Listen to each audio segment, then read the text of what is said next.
Donc,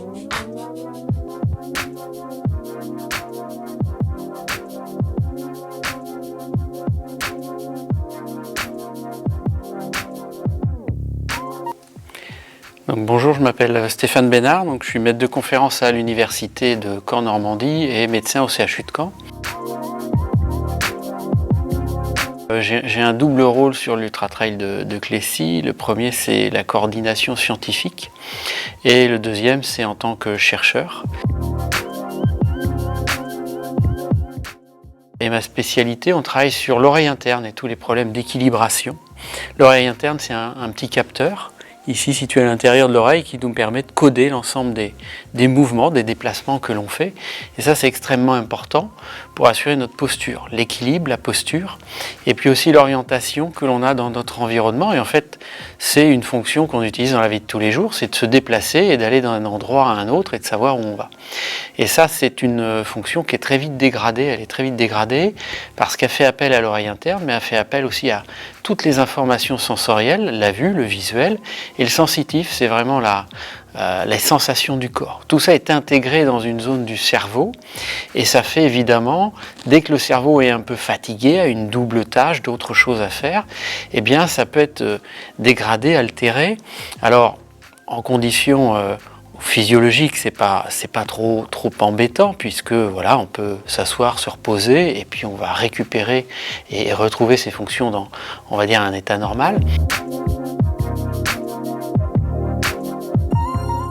Sur un ultra trail, c'est ça qui est extrêmement intéressant, c'est qu'on va venir voir la dégradation et quelles stratégies sensorielles les coureurs vont adopter. Est-ce qu'ils vont réduire toutes ces informations visuelles parce que c'est compliqué d'aller voir toutes ces informations visuelles, et plutôt de percevoir et de sentir son corps. Est-ce qu'ils vont se baser sur le corps et uniquement sur l'oreille interne pour réaliser les boucles? Il y a 6 boucles au total.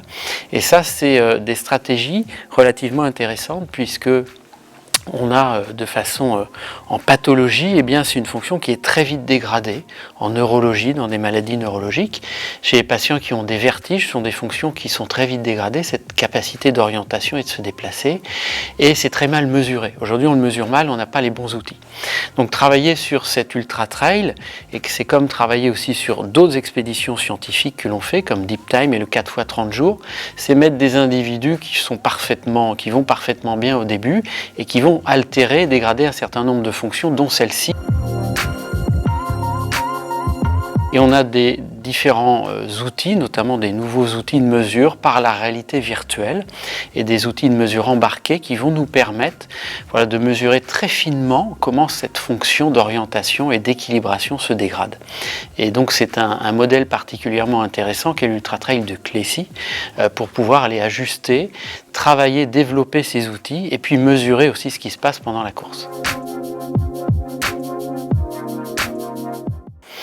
La deuxième chose, c'est la coordination. Alors scientifique, c'est un grand mot puisque chaque acteur scientifique est particulièrement expert de son domaine, mais il nous faut coordonner l'ensemble avec Benoît Mauvieux, puisqu'il faut que chaque mesure, il n'y ait pas de redondance, qu'on ne mesure pas 2 fois les mêmes choses en fonction des équipes, et que l'ensemble soit complémentaire. Et c'est ça qui fait la puissance aussi de cet ultra trail. Déjà, c'est une vraie première scientifique de pouvoir mesurer dans ces conditions de course difficiles d'ultra-endurance ce qui va se passer sur le corps humain, mais pas que sur le corps humain, mais aussi ce qui va se passer dans le cerveau. Et donc on va accorder en fait l'ensemble de nos expertises, depuis le cardiovasculaire jusqu'à la fibre musculaire et au cerveau, les différentes fonctions, et aussi de sommeil, de chronobiologie. Eh bien, on va mesurer l'ensemble de façon intégrative.